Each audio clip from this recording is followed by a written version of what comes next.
5 గంటలే నిద్ర ఉంటుంది.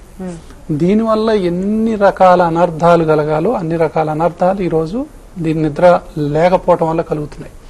నిద్ర లేకపోవటం వల్ల వచ్చేటి ఏంటంటే ఫస్ట్ చికాకు, కోపం, తర్వాత మతిమరుపు, తర్వాత మెల్లమెల్లగా పెరుగుతా ఉంటే షుగరు, బీపీలు, ఇవన్నీ అసలు నిద్రలో నుంచే ఇవన్నీ పడతాయి. మానసిక ప్రశాంతత ఉండదు. సో ఇవన్నీ నిద్రాభంగం వల్ల, నిద్ర లేకపోవటం వల్ల జరుగుతుంటాయి. విపరీతమైన కోపం. సో ఏ వ్యక్తి అయినా సరే చికాకు పడుతున్నాడు, నిద్ర బాగా ఇది ఉంది, షుగర్ ఉంది, బీపీలు ఉన్నాయి, దాని తర్వాత మాటిమాటికి నిద్రపోతున్నాడు పగులు పూట అంటే నైట్ పూట అసలు ఈయన ఎంతసేపు నిద్రపోతున్నాడు అనేది చాలా ఇంపార్టెంట్. కాబట్టి నిద్ర అనేది అత్యంత అవసరం. ఈ నిద్ర ఎంతైతే అవసరమో కొంతమంది అతి నిద్ర, మీరు అన్నారు కదా, సో అతి నిద్ర కూడా పోతా ఉంటారు. ఎందుకంటే నిద్రలో గురక పెట్టడం వల్ల. నిద్రలో గురక అనేది ఇప్పుడు ప్రపంచాన్ని పట్టి పీడిస్తున్న అతి ముఖ్యమైనటువంటి అనారోగ్య సమస్యల్లో ఒకటి. ప్రపంచవ్యాప్తంగా అంటే అభివృద్ధి చెందినటువంటి దేశాల్లో ఈ గురక సమస్య ఎక్కువగా ఉంది.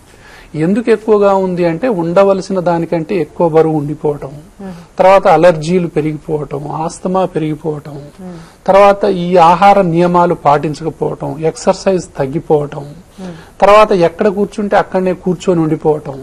సో వీటన్నిటి వల్ల అంటే సెడెంటరీ లైఫ్ స్టైల్ అంటాం. సో ఎక్కడికి పోయినా కూడా ట్రాన్స్పోర్ట్, కారు లేకపోతే ఏదో వెహికల్ మీద పోవటం, అసలు నడక అనేది తగ్గిపోవటం, వీటి వల్ల మనుషులు అనేవారు బూరెల్లాగా ఉబ్బిపోతున్నారు. సో దీనివల్ల ఏమవుతుందంటే దీనికి తోడు అలర్జీలు కనుక తోడినట్టయితే అబ్స్ట్రక్టివ్ స్లీప్ యాప్నియా అనేది ఇప్పుడు అతి ముఖ్యమైనటువంటి ఒక సమస్య. అంటే మనం నిద్రపోయిన తర్వాత నిద్రపోయేటప్పుడు సో కొంతమంది ఎంత గురక పెడతారంటే వాళ్ళు పక్క వాళ్ళు కూడా నిద్రపోలేనంత భయంకరంగా ఉంటుంది. సో పక్కిళ్ల వాళ్ళు కూడా నిద్రపోలేరు. వీళ్ళు ప్రయాణాలలో గనక ప్రయాణం చేస్తే పక్క వాళ్ళు నిద్రపోరు, బస్సులలో ప్రయాణం చేస్తే పక్క వాళ్ళు నిద్రపోరు, ఎవరైనా చుట్టాలింటికి పోతే చుట్టాలు ఎవరు నిద్రపోరు. సో ఇలాంటి పరిస్థితులు దేనివల్ల వస్తాయంటే ఈ యొక్క మన థ్రోట్ లో ఉన్నటువంటి ఈ మసిల్స్ రిలాక్స్ అవటం వల్ల ఒకటి, తర్వాత విపరీతమైన లావెక్కిపోయి ఈ ఫ్యాట్స్ అనేవి, కొవ్వు ఎక్కడ చేరాలో తెలియక గొంతు చుట్టుపక్కల కొవ్వు పేరుకుంటూ ఉంటుంది. అందుకే ఇలాంటి వాళ్ళకి ఏంటంటే మెడ అనేది ఇంత లావు ఉంటుంది. Thickness of the neck, neck obesity అంటాం. అంటే నెక్ సర్కంఫరెన్స్ 17 సెంటీమీటర్ల కంటే ఎక్కువగా ఉండిపోవడం.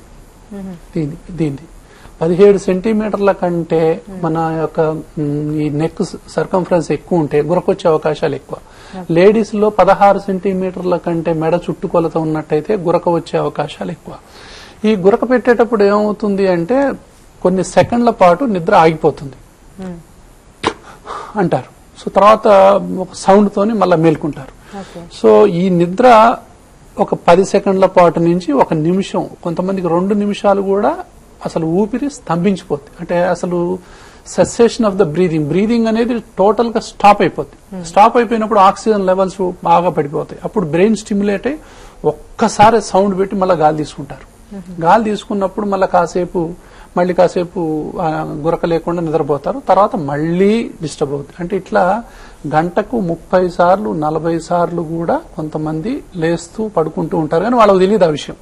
సో దీనివల్ల ఏమవుతుంది, ఈ యొక్క నిద్ర ఈ డిస్టర్బ్ అయిన వాళ్ళకి పగులు పూట నిద్రపోవటం అతిగా, దాని తర్వాత డ్రైవింగ్ చేసుకుంటూ నిద్రపోవటం, తర్వాత పొద్దున్నే లేవగానే తలనొప్పి, మతిమరుపు, సెక్సువల్ డిస్ఫంక్షన్స్, సో ఎన్నో రకాలైనటువంటి రుగ్మతలు, మళ్ళీ ఇంకా ఊబకాయం పెరిగిపోవటం, సో ఏ పని చేయలేకపోవటం, ఆఫీస్కి పోయినా ఏ పనికి పోయినా కూడా నిద్రపోతూ ఉండటం, టీవీ చూసుకుంటూ నిద్రపోవటం, పేపర్ చదువుకుంటూ నిద్రపోవటం, మాట్లాడుకుంటూ నిద్రపోవటం, ఇలాంటివన్నీ కూడా ఈ యొక్క అబ్స్ట్రక్టివ్ స్లీప్ యాప్నియా వల్ల వచ్చేటటువంటి అనర్థాలు. ఓకే డాక్టర్ గారు, కొంతమందిలో సీజన్స్ ఆరంభమయ్యేటప్పుడు చిన్నపిల్లలు ముఖ్యంగా గురక అనేది వస్తూ ఉంటుంది. అంటే త్వరలో రాబోయే దగ్గు, జలుబుకు సంబంధించి గురకలు కనిపిస్తూ ఉంటాయి. మరి ఇది కూడా ప్రమాదకరం అంటారా? అంటే చిన్నపిల్లలు చాలా మంది ఏమనుకుంటారంటే గురక అనేది కేవలం పెద్దవాళ్లకు వచ్చే సమస్య అనుకుంటారు. చిన్నపిల్లలు కూడా గురక పెడతారు. చిన్నపిల్లల్లో గురక రావడానికి ముఖ్యమైనటువంటి కారణం ఏంటంటే జలుబు చేయటం, మాటిమాటికి ముక్కు దిబ్బడేయటం, దాని తర్వాత టాన్సిల్స్ ఉబ్బటం, ఎడినాయిడ్స్ ఉబ్బటం, తర్వాత ఆస్తమా లక్షణాలు ఉండటం, ఇవన్నీ కూడా. సో ఈ టాన్సిల్స్ ఒకటి చూసేసి టాన్సిల్ తీసేస్తే సమస్య పోతుందని అనుకుంటారు, కానీ ఇది పూర్తి నిజం కాదు. సో చిన్నపిల్లలు నోరు తెరిచిన